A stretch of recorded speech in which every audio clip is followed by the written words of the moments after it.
Bayangkan sebuah kota di abad ke-9. Langit senja menyelimuti atap-atap tanah liat di kota Fez, Maroko. Dari balik pintu sebuah rumah sederhana, seorang perempuan muda menatap langit sambil menggenggam sebuah doa. Namanya Fatimah. Putri dari keluarga kaya raya, pewaris harta melimpah. Namun yang ia impikan, bukan istana, bukan kemewahan, melainkan tempat di mana ilmu menjadi cahaya, dan manusia datang bukan untuk berperang, tapi untuk belajar.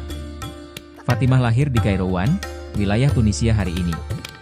Ayahnya seorang pedagang sukses, yang mencintai ilmu dan menanamkan semangat belajar sejak kecil. Namun takdir membawa ujian. Ayahnya wafat, disusul suaminya tak lama setelah itu.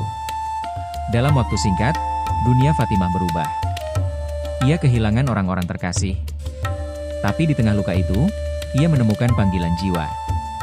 Di kota Fez, Fatimah melihat umat Islam bertumbuh. Tapi tak banyak tempat untuk belajar. Masjid-masjid kecil tak mampu menampung para pelajar dari seluruh penjuru negeri.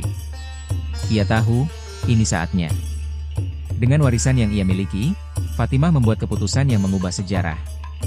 Aku akan membangun rumah ilmu untuk umat ini, bisiknya dalam hati. Bukan hanya masjid, tapi tempat yang akan menjadi jantung peradaban. Dan ia berjanji. Selama pembangunan, ia akan berpuasa setiap hari. Sebagai bentuk ikhlas dan pengabdian. Tahun 859 Masehi. Di tengah terik matahari Maroko, batu demi batu disusun. Pilar demi pilar ditegakkan. Dan Masjid Al-Qarawiyyin pun berdiri. Namun Fatimah tak berhenti di situ. Ia membuka ruang-ruang belajar. Mengundang para ulama. Membuka kelas-kelas ilmu, dari tafsir hingga astronomi, dari logika hingga kedokteran. Dan dari tempat inilah, lahir para pemikir besar seperti Ibnu Khaldun dan Ibnu Arabi. Bahkan ada catatan yang menyebut, seorang paus dari Eropa, Sylvester II, pernah menimba ilmu di sini sebelum kembali ke barat membawa pengetahuan Islam. 1000 tahun berlalu. Dan Universitas Al-Qarawiyyin masih berdiri tegak di kota Fez. Diakui UNESCO dan Guinness World Record sebagai universitas tertua di dunia yang masih aktif. Fatimah telah lama tiada. Namun warisannya hidup. Di setiap buku yang dibuka. Di setiap pelajaran yang diajarkan. Dan di setiap anak muda yang menyalakan cahaya pikirannya. Ia tak punya patung. Tak menuntut gelar. Tapi dunia mengenangnya sebagai ibu peradaban ilmu. Fatimah Al-Fihri adalah bukti. Bahwa dari tangan seorang perempuan yang kehilangan, dapat lahir harapan bagi jutaan umat manusia.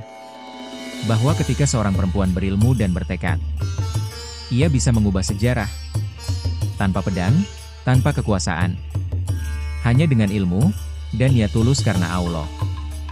Jika kisah ini menyentuh hatimu, bagikanlah, agar dunia tahu, bahwa Islam pernah melahirkan seorang perempuan, yang membangun universitas, dan menyinari dunia dengan ilmu. Jangan lupa like, subscribe, dan aktifkan lonceng notifikasi, untuk lebih banyak kisah inspiratif dari sejarah Islam.